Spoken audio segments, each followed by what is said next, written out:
Next question read कर लेते हैं। नेक्स्ट क्वेश्चन आपकी स्क्रीन के ऊपर ये रहा। The quick ratio of a company is 0.8:1। State with reason whether the following transaction will increase, decrease or not change the quick ratio. इसमें first है purchase of loose tool for ₹2000। सबसे पहले हम ये देख लेते हैं कि हमें गिवन क्या है। हमें गिवन है क्विक रेशियो 0.8:1। तो क्विक रेशियो का फॉर्मूला होता है क्विक एसेट अपॉन में करंट लायबिलिटी। तो ये हो गया 0.8 अपॉन में 1। तो मैंने आपको पहले भी बताया कि कभी भी इस तरह के क्वेश्चन आए कि हमें एक रेशियो दी जाए, उसके बाद एक ट्रांजैक्शन दी जाए और हमसे पूछा जाए कि इस ट्रांजैक्शन के बेस पर बताइए कि हमारी रेशियो इंप्रूव होगी, रिड्यूस होगी या सेम रहेगी।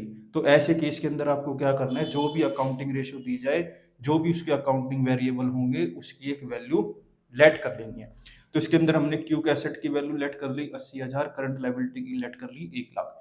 ये वैल्यू आपको इस तरीके से लेट करनी है। अगर हम इन दोनों को सोल्व करेंगे तो हमारा आंसर 0.8:1 आना चाहिए। तो quick ratio current quick asset upon में करंट लायबिलिटी 80,000 अपन में 1,00,000। यहाँ पर मैंने क्या करा, 4 जीरो से 4 जीरो काट दी, ये आ गया 8 अपन में 10। इसको सोल्व करा तो ये आ गया 0.8। तो हमारी रेशो आ गई 0.8:1। इसका मतलब ये वैल्यू हमने सही मानी है। तो क्विक एसेट का फॉर्मूला होता है current asset minus inventory minus prepaid expense. तो आपको ये फॉर्मूला जरूर ध्यान रखना है। स्टॉक को क्विक एसेट में गलती से भी इंक्लूड नहीं करना, आपको इस बात का खास ध्यान रखना है। Purchase of loose tool for 2000। अब हमने क्या करा, लूज टूल परचेज करे हैं 2000 रुपए के। हम कोई भी चीज परचेज करते हैं हमारे कैश हमेशा कम होते हैं, तो इस केस में हमारा कैश 2000 से कम हो जाएगा, हमारी जो क्विक एसेट है वो कम हो जाएगी। लूज टूल हमारे बढ़ जाएंगे, लेकिन हम इसके अंदर इसको कंसीडर नहीं करेंगे, इसको इग्नोर करेंगे। तो देख लेते हैं इस ट्रांजेक्शन से हमारी क्विक रेशियो पर क्या फर्क पड़ता है। क्विक रेशियो 0.8:1 दी गई है। क्विक रेशियो का फॉर्मूला आता है क्विक एसेट अपन में करंट लायबिलिटी, जो कि है 80,000 अपन में 1,00,000। क्विक एसेट हमने 80,000 यहाँ लेट की थी, करंट लायबिलिटी 1,00,000 हमने यहाँ पर लेट की थी। तो 80,000 में से 2,000 लेस कर देंगे क्योंकि हमने लूज टूल खरीदे हैं। तो यहाँ 2,000 लेस कर दिए, करंट लायबिलिटी हमारी सेम है। 80,000 में से 2,000 गई तो ये आया 78,000, 78,000 अपोन में 1,00,000। तो 3 जीरो से 3 जीरो काट दी, ये आ गया 78 अपोन में 100। इसको सोल्व करा तो ये आ गया 0.78। तो हमारी क्विक रेशियो आ गई 0.78:1। पहले हमारी क्विक रेशियो थी 0.8:1, अब हमारी क्विक रेशियो आई है 0.78:1। तो हमारी रेशियो क्या हुई है इस केस में, रिड्यूस हुई है। इसी में नेक्स्ट पार्ट है insurance premium paid in advance ₹500। देख लेते हैं कैसे करना है। तो जब हमने इंश्योरेंस प्रीमियम के पैसे एडवांस में दिए हैं तो क्या होगा, हमारे से कैश कम हो जाएगा, मतलब क्विक एसेट कम हो जाएगी 500 रुपए से। क्योंकि हमने इंश्योरेंस प्रीमियम के पैसे एडवांस में दिए हैं तो इसको बोलते हैं प्रीपेड एक्सपेंस। क्या बोलते हैं, प्रीपेड एक्सपेंस। जब हमने इंश्योरेंस प्रीमियम के पैसे एडवांस में दिए हैं तो उसको बोलते हैं प्रीपेड एक्सपेंस। तो हमारे प्रीपेड एक्सपेंस बढ़ जाएंगे, मतलब प्रीपेड इंश्योरेंस हमारा बढ़ जाएगा 500 रुपए से। लेकिन हमने क्विक एसेट के फॉर्मूले में देखा कि हमें प्रीपेड एक्सपेंस को कंसीडर नहीं करना, तो इस आइटम को हम कंसीडर नहीं करेंगे। हम सिर्फ कैश को कंसीडर करेंगे, क्विक एसेट को कंसीडर करेंगे, 500 रुपए को कम करेंगे। तो क्विक रेशियो का फॉर्मूला होता है 0.8:1। क्विक एसेट अपॉन में करंट लायबिलिटी। तो क्विक एसेट हमने मानी 80,000 पुट कर ली, करंट लायबिलिटी हमने मानी 1,00,000 पुट कर ली। अब 80,000 में से 500 रुपये हमने लेस कर दिए, 1,00,000 रुपये बिल्कुल सेम वैसे ही है। 80,000 में से 500 रुपये जाएंगे तो ये बचेगा 79,500 अपॉन में 1,00,000। 2 जीरो से 2 जीरो कैंसिल कर ली, ये आ गया 795 अपॉन में 1,000। इसको सोल्व करा तो हमारा आ गया 0.795। तो हमारी क्विक रेशो आ गई 0.795:1। तो हमारी रेशो पहले थी 0.8:1, अब होगी 0.795:1। तो हमारी रेशो इस केस के अंदर क्या हुई है, रिड्यूस हुई है। अब नेक्स्ट पार्ट देख लेते हैं। नेक्स्ट पार्ट में इसमें है sale of goods on credit ₹3,000।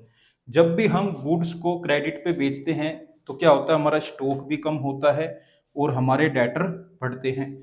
क्योंकि हम क्विक एसेट में स्टॉक को कंसिडर नहीं करते तो इसलिए इस वाली एंट्री को इग्नोर करेंगे, इस वाले आइटम को इग्नोर करेंगे। दूसरी तरफ हमारे डेटर बढ़ जाएंगे 3000 रुपये से, तो हमारी क्विक एसेट बढ़ जाएगी 3000 रुपये से। तो देख लेते हैं इस ट्रांजेक्शन का हमारी क्विक रेशो पे क्या फर्क पड़ता है। हमें जो पहले की क्विक रेशो दी गई है वो दी गई है 0.8:1।